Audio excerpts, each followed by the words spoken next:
Hello everyone, in this video we will see how we can make Alex Hormozi style captions in Capcut. First open up Capcut with your assets loaded. Now drag the clip to the timeline.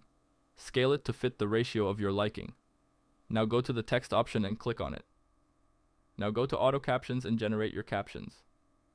As you can see, the captions are in big blocks. You can make them small in the captions option simply by editing them like you edit text.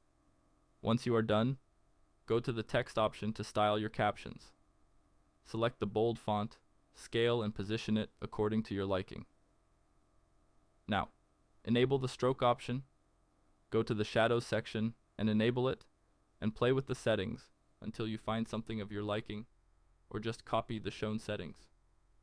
Edit the text where you find issues, divide them into 2 lines, and you are done. To the first text layer, add an in animation and shorten its duration.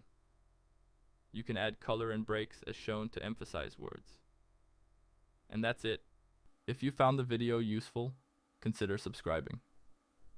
Thanks for watching, and I hope to see you again soon.